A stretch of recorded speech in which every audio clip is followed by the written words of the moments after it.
Words hold immense power. They can build bridges, create intimacy, and strengthen connections. But on the flip side, they can also destroy trust, breed resentment, and leave lasting scars. What you say and how you say it can define the quality of your relationships, be it with friends, family, colleagues, or your partner. When it comes to women, the stakes are particularly high. Why?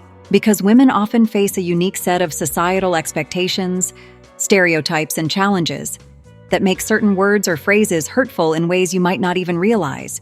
It's not about being politically correct. It's about being respectful, empathetic, and aware of the impact of your words. In this video, we're going to explore 3 broad categories of things you should never say to a woman. These aren't arbitrary rules. They're grounded in the reality of human relationships and designed to help you foster deeper, more meaningful connections with the women in your life. Whether you're speaking to a partner, friend, coworker, or even a stranger, these guidelines will serve you well. So grab a notebook, sit back, and let's get started. Number 1, comments about her body. One of the most common and most damaging ways people unintentionally hurt women is through comments about their appearance. Women are constantly bombarded with societal pressures to look a certain way. When you make a comment about her body, even with good intentions, it can carry implications that go far beyond the words themselves. You'd look better if you lost some weight. This phrase is like a dagger wrapped in a compliment. It may seem like harmless advice, but it carries a heavy implication that her worth is tied to her appearance. Women already face immense pressure from the media, social norms, and even their own insecurities about their bodies. When you say this, you're not just commenting on her weight. You're diminishing her personality, intellect, and achievements. Why it hurts. It reinforces the toxic idea that thinness equals beauty or value. It dismisses her individuality, suggesting that she should conform to arbitrary standards. It can trigger deep-seated insecurities or even disordered eating behaviors. What to say? Instead, focus on her positive qualities unrelated to appearance.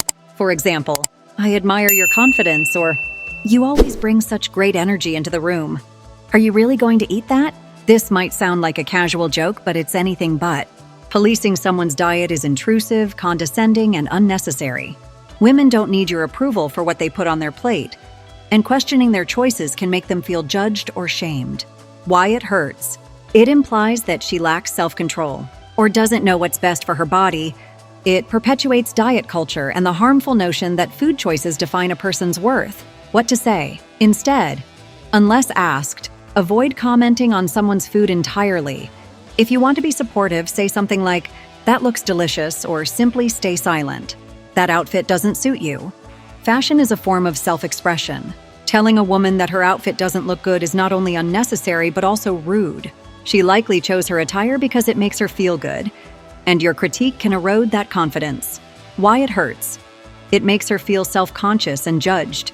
It places undue importance on external appearance over her character or achievements. What to say instead? If you don't have something positive to say, don't say anything. Compliment her when you genuinely like her style, or focus on her personality instead. Number 2, dismissing her emotions. Emotions are universal, but women are often unfairly labeled as too emotional.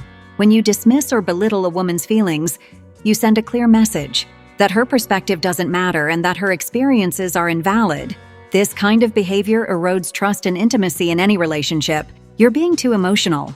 This phrase is a classic example of emotional invalidation. Everyone processes situations differently, and dismissing her feelings as too emotional is both disrespectful and harmful. Why it hurts. It minimizes her experiences and makes her feel unheard. It perpetuates the stereotype that women are irrational or overly sensitive. What to say instead? Try to understand her perspective.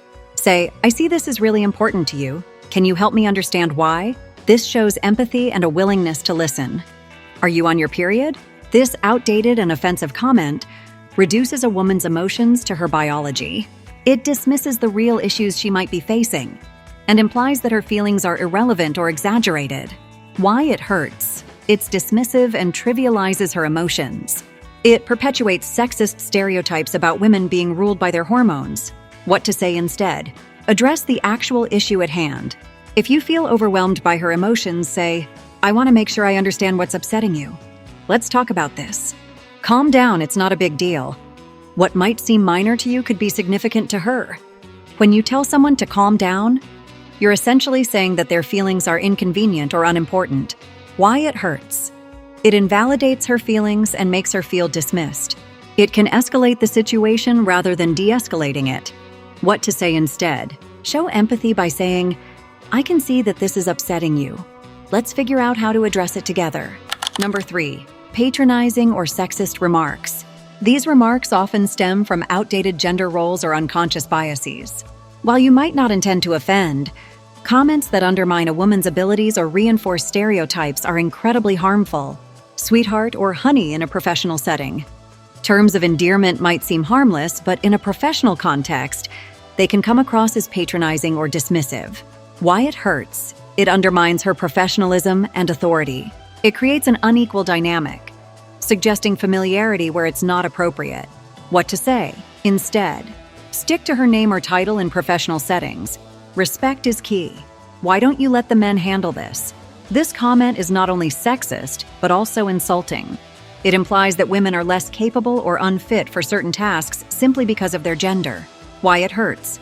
It reinforces harmful stereotypes about gender roles. It invalidates her skills and expertise. What to say? Instead, if you're offering help, do so without implying she's incapable. For example, "Can I lend a hand with that?" Let me explain this in simpler terms. Assuming that a woman can't understand complex topics is both patronizing and insulting. It positions you as superior and undermines her intelligence. Why it hurts. It's condescending and dismissive. It perpetuates the stereotype that women are less competent in certain fields. What to say instead? Treat her as an equal. If she asks for clarification, explain without belittling. Otherwise, trust that she's capable of understanding. Choose words that build, not break. Your words have the power to create deeper connections. Inspire trust and uplift those around you. By being mindful of what you say, you can foster more respectful and meaningful relationships with the women in your life. Remember, it's not about walking on eggshells or being overly cautious. It's about being empathetic, thoughtful, and kind. As we've seen today, small changes in your language can make a big difference. So, the next time you're about to speak, pause and ask yourself, will this comment build her up or tear her down? The answer could transform your relationships for the better. Thank you for watching. Don't forget to like, share, and subscribe for more content that helps you navigate the complexities of relationships with empathy and respect. See you in the next video.